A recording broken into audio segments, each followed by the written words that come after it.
Hello and welcome to another segment of Western Wisconsin Journal.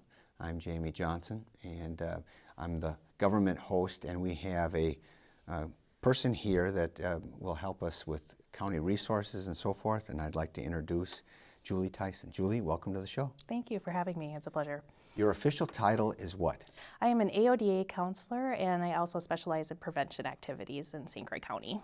Okay, so you're the new program support specialist in St. Croix County, I understand. Yes. Let's talk about what does AODA then stand for? Alcohol and other drug addiction.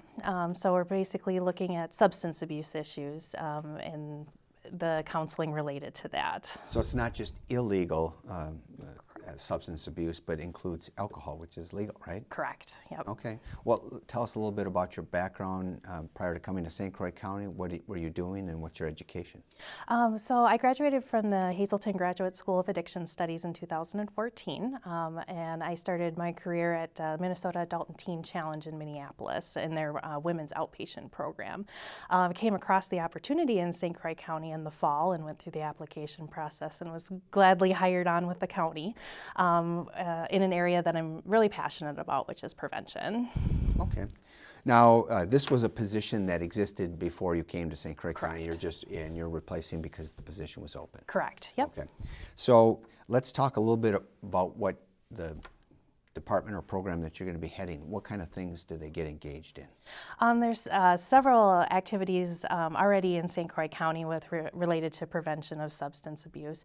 And my goal is to get the St. Croix County Substance Abuse Prevention Coalition back up and running to engage the community in prevention activities. There's a lot of interest already generated in the community, and our goal is just to continue the messages that are being sent out through the coalitions that are currently in place and the programs currently in place, and just expand our coverage in St. Croix County. Okay, so this is these prevention activities, kind of what you're referring to as outreach then? Correct, yeah. Outreach isn't just necessarily responding to someone who already has a problem. The key is prevention. Prevention, yep. And prevention is not just education. Prevention is really about community engagement and community involvement.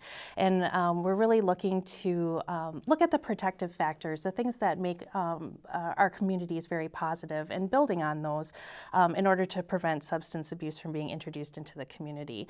And we're definitely looking to identify risk factors and then to create programs that are really specific to the needs and the risks that are in each of the individual communities.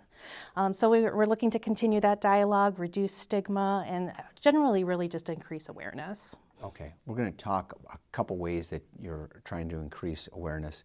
One of the programs that I've heard about before is the Parents Who Host Lose the Most. Yes. This is kind of a national movement, isn't it? Yep, and I've been working with the state of Wisconsin and the Department of Transportation, who have sponsored this program, and they provide a lot of the foundation work for us to get the message out. So right now it's a community or a countywide effort in order to send out a message that underage drinking is not tolerated, and also to really empower communities to report such activities, because really nobody has the right to put another child, it's another person's child in danger. Now, when you use the term parents who host lose the most, sometimes it's not necessarily intentional on the parents' part that they're providing alcohol to underage drinkers. And that could be true. And the part of this campaign is really to increase awareness of what's going on, and that the parents ultimately can be held responsible and liable for any instances that happen if alcohol is found at parties that they are there at.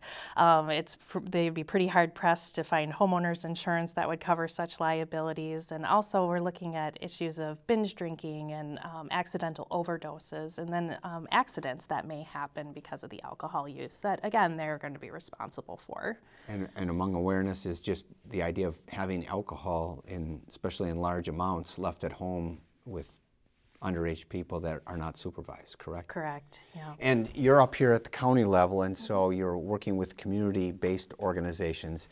I know that the county was working with Hudson Safe. Yes. And the SAFE part stands for?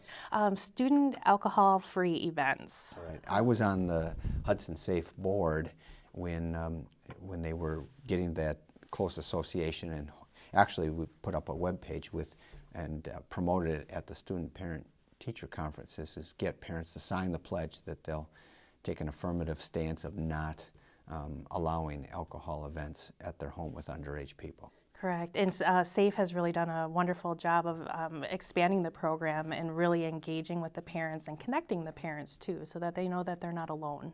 That's great. Well, now, we didn't talk about this off camera, but prior to your coming to the county, we've had some issues with heroin and other substances, and we've had some community foundations highlight that, or at least make people more aware that have been really popular, were very well attended. Mm-hmm. Do you expect to continue similar type of events? I believe we will have additional events like that. The Heroin Forum, I think that happened in 2013, obviously prior to me coming on board, really shows to me that there is a very distinct interest, and the community is hungry for the information, and they will also want to feel like they have some participation in the prevention activities and how they can help the community avoid the issues that come with addiction. Well, speaking of prevention, and those overdoses unfortunately led to deaths, and that involved the involvement of our county medical examiner. I understand that you are also teaming up and working together with the county medical examiner regarding prevention. Why don't you tell us a little bit about that?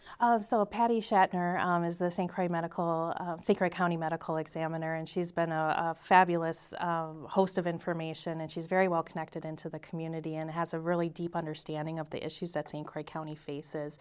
She had actually provided me with some statistics today about 2015. We've already had 2 suicides, there's been 2 overdose deaths, and 5 deaths related to alcohol, and we're only 3 months into the year. So she is very passionate, because as she's so wonderfully puts it, she's the end of the road, and we want to start our prevention long before this comes into play. And she's also been well connected with parents who have suffered really traumatic and tragic losses due to overdoses, and those family members have been willing to engage the community and to really start a dialogue about how this can all be prevented. And to me, your partnership with her signifies that there is a connection between mental illness and the chemical use. Absolutely. We do see a lot of people engaging in substance use in order to treat mental health concerns like anxiety and depression. And we really want to really raise awareness about that, why people get started in the first place, and also how we can, if we look at mental health, we might actually curb some of the substance abuse as well. Now, we're taping this as of April 1st, and there's an event coming up very soon on April 6th at 6:30. Why don't you tell us a little bit about that? We had a wonderful opportunity to have Kevin Briel come to speak at the New Richmond High School on April 6th at 6:30. There's going to be a bunch of community resources information there as well. In addition, he really spends a lot of his time talking about the stigma around mental health, and he uses comedy as a way to present his story. But he was sort of the all-American, good, straight-laced kid, and behind closed doors, he was really suffering from some serious mental health issues. He's been on TEDx and had 1.9 million views already on that TEDx. So that's internet talks that you can view on the internet. Correct. Yeah. And so he's had lots of views and a popular speaker. Yep.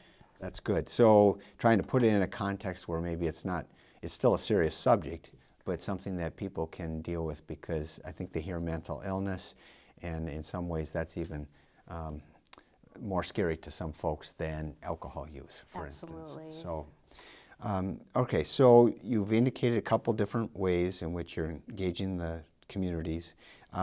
Tell us a little bit about the costs of excessive alcohol use. So right now, the last figure that came out was $105.2 million per year to the cost of St. Croix County only. And that's a pretty staggering number when you think of the size of St. Croix County.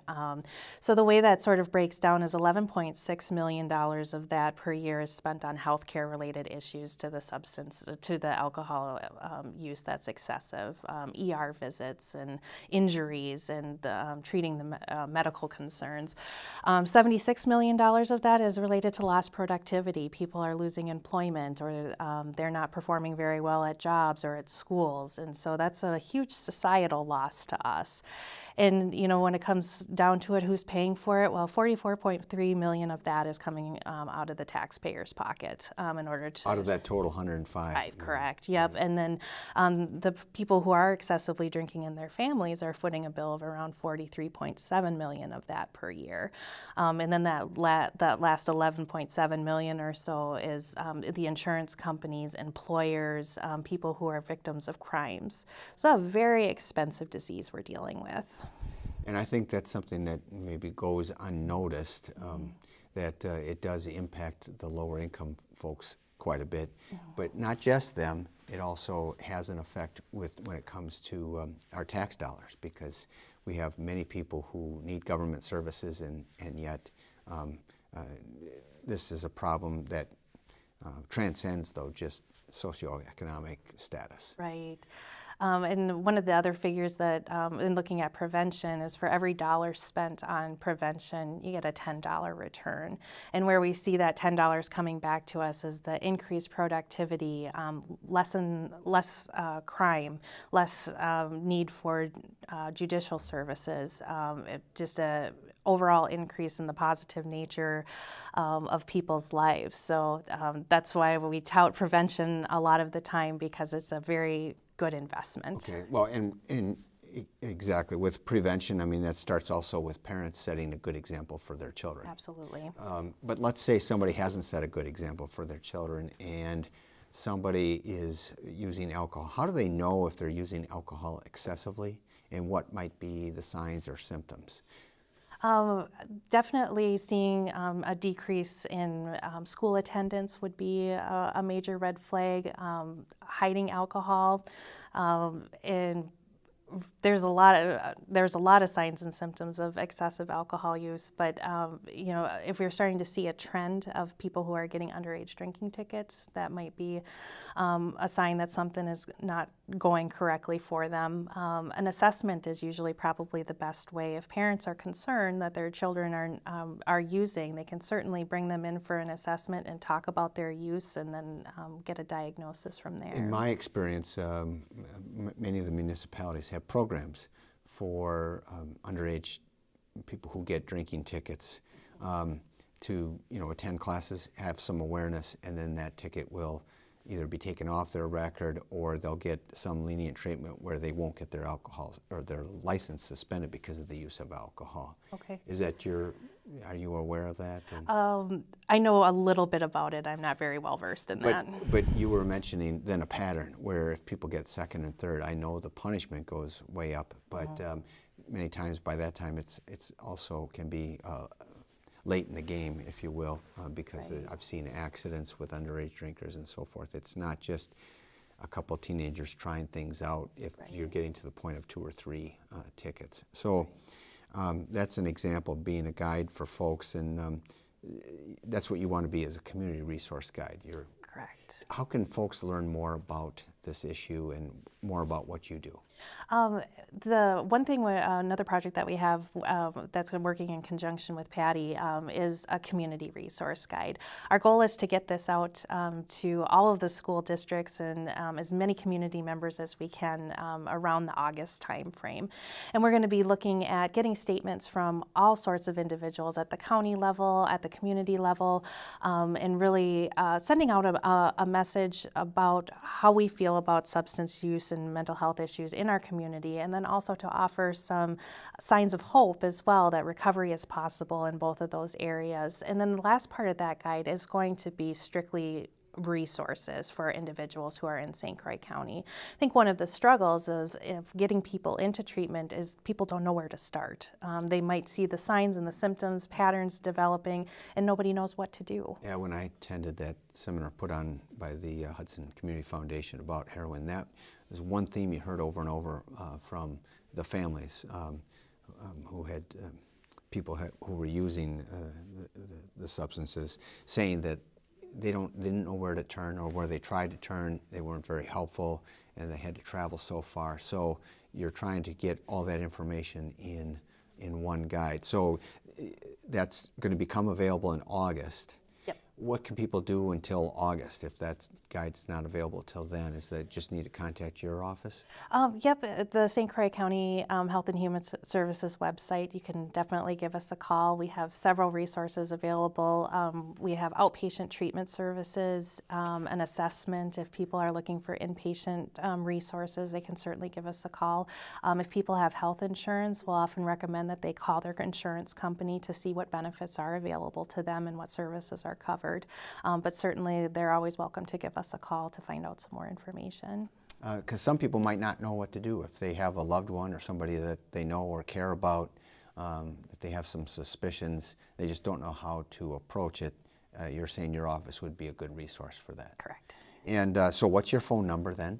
715-246-8207. And I'll repeat that then. That's 715-246-8207. Correct. Now, do you have a website? Not specific to prevention, although I can be located on the St. Croix County website. I do have my email address, I believe, is also available on the site. Okay, and your email address then is just your first name, Julie, spelled the normal way, Theisen, and that's Theisen at CO, abbreviation for county, Saint, all spelled out, hyphen Croix, spelled out, then .wi.us. I'll do that again. It's at county.co.St. Croix, hyphenated, both words fully spelled out, .wi.us. Correct. Yep. Okay, good. And so whether they email you or call you, you'll be able to point them in the right direction. Yep.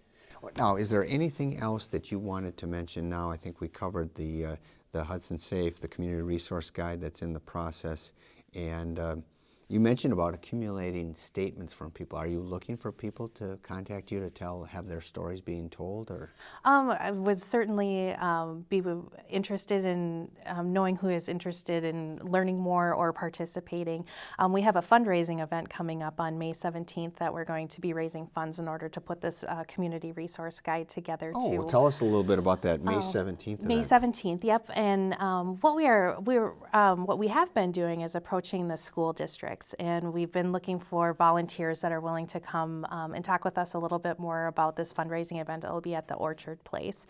We're going to be starting to send out the tickets for the school districts to be able to sell on behalf of our. Okay, well, this is what Patty Shatner mentioned when Correct. she came to our school board meeting, the Hudson School Board meeting, Yep. and she was looking for people to get on board. So this is going to be at the Orchard, is the name of the facility, and it's in Baldwin. I'm pretty sure I know where it is. It's a huge facility. I hope you have great weather for it. Oh, sure. So that's May 17th, starting at what time? I would actually have to verify that. Okay. I apologize for not knowing that I'm off the top of my head. if that's a Sunday, and I'm pretty sure it is, then I imagine it's an afternoon deal. Yeah, I want to say 2 o'clock, but I would need to verify that. Okay. And is that something they could also learn by calling or emailing you? Yes, then? absolutely. But that's kind of critical, is to get, we've had a lot of families saved by the work of AODA, and when I say saved, assisted in whatever way, and so hopefully they can support this, and people who maybe not yet have had an issue but understand its value. We're talking about tens of millions of dollars of St. Croix County taxpayers' funds being saved, and you got that 10-to-1 ratio of $1 for prevention saves our taxpayers $10. I think that this would be an event folks would want to invest in. So, Yep. Great. Anything else you want to tell our viewers then? I think I covered everything I was hoping to, so. Great. And your position is a full-time position? Yes, I do part-time with the prevention activities, and then I also see clients as part of as an AODA counselor as well. Excellent. So, and if you're fully booked, then you know who you could send. If folks still came to you, you know where to suggest they go. Yep, absolutely. Excellent. Well, Julie, thank you very much for coming on the show. And to our viewers, please contact Julie Theisen, and I'll state her phone number one more time, 715-246-8207. And that's if you have an interest or concern in this area, or if you just want to be supportive and help out. We've got the fundraisers going on, and also a community resource guide that's going to be put together in August of this year. So with that, I want to thank our viewers for joining us, and thank you again, Julie, for coming on the show. Thank you.